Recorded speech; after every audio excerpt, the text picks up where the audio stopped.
ಚಿಕ್ಕ ವಯಸ್ಸಲ್ಲೇ ಮೊಣಕಾಲು ನೋವು ಬರೋದು ತುಂಬಾ ಜಾಸ್ತಿ ಆಗ್ಬಿಟ್ಟಿದೆ. ಅದು ಮಾತ್ರ ಅಲ್ಲದೆ ಈಗ ಈ ಅಪಾರ್ಟ್ಮೆಂಟ್ ಕಲ್ಚರ್ ಎಲ್ಲ ಬಂದ್ಬಿಟ್ಟಿದೆ. ಲಿಫ್ಟ್ ಅಲ್ಲಿ ಏನಾದ್ರೂ ವಸತಿ ಇಲ್ಲ ಅಂದ್ರೆ ಆ ಲಿಫ್ಟ್ ವರ್ಕ್ ಮಾಡದೆ ಹೋದಾಗ, ಮೇಲೆ ಕೆಳಗೆ ಹೋಗಕ್ ಆಗದೆ ಇದ್ದಾಗ ಫ್ಲೋರ್ಸ್ ಅಲ್ಲಿ ಮೆಟ್ಲು ಹತ್ತೋದು ಇಳಿಯೋದು, ಫಾಸ್ಟ್ ಆಗಿ ಹತ್ತೋದು, ಅದೇ ವಿಧವಾಗಿ ಆಫೀಸ್ಗೆ ಮೆಟ್ಲು ಹತ್ತೋದು ಇಳಿಯೋದು, ಈ ರೀತಿ ಎಲ್ಲ ಪರಿಸ್ಥಿತಿಯಲ್ಲಿ ಟೂ ವೀಲರ್ ಅನ್ನ ಓಡಿಸಬೇಕಾದ್ರೆ ಕಿಕ್ ಸಿಸ್ಟಮ್ ಅಲ್ಲಿ ಇರಬೇಕಾದ್ರೆ ಜಾಸ್ತಿ ಅವರು ಕಿಕ್ ಮಾಡೋದ್ರಿಂದ ಕೂಡ ಈ ಕಾರಣದಿಂದ ಅವ್ರಿಗೆ ಮೊಣಕಾಲು ನೋವೆಲ್ಲ ಬರೋ ಸಾಧ್ಯತೆ ಇದೆ.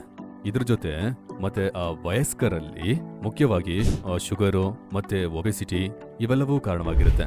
ಸೊ ಈ ಶುಗರ್ ಇಂದ ಶರೀರದಲ್ಲಿ ಜೀವಧರ್ಮ ಎಲ್ಲ ಕ್ರಮಕ್ರಮವಾಗಿ ಕಮ್ಮಿ ಆಗ್ತಾ ಇರೋದ್ರಿಂದ ಸುಮಾರು ಸಮಸ್ಯೆ ಎಲ್ಲ ಬರುತ್ತೆ. ಈ ಬಿ ಬೆಟರ್ ಅವರು ಆರ್ಥೋ ವರ್ಜಾ ಅನ್ನೋ ಒಂದು ಪ್ರಾಡಕ್ಟ್ ಅನ್ನ ತಂದಿದ್ದಾರೆ.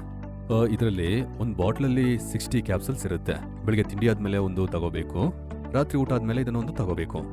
ಈ ವಿಧವಾಗಿ ಈ ರೀತಿ ಮೆಡಿಸನ್ ನ ತಗೊಳ್ಳೋದ್ರಿಂದ ನಮ್ಗೆ ತುಂಬಾ ಬೆನಿಫಿಟ್ ಇದೆ.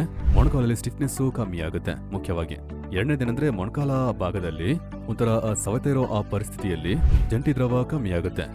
ಸೊ ಗ್ರೀಸ್, ನಾವು ಲೂಬ್ರಿಕೆಂಟ್ ಅಂತ ಹೇಳ್ತೀವಲ್ಲ, ಅದು ಕಮ್ಮಿ ಆಗುತ್ತೆ. ಆ ಜಂಟಿ ದ್ರವ ಕಮ್ಮಿ ಆಗದೆ ಇದು ಕಾಪಾಡುತ್ತೆ. ಒಳ್ಳೆ ರಿಸಲ್ಟ್, ಒಳ್ಳೆ ಬೆನಿಫಿಟ್ಸ್ ನ ಇದು ಕೊಡುತ್ತೆ. ಯಾಕೆ ತಡ ಮಾಡ್ತಿದ್ದೀರಾ?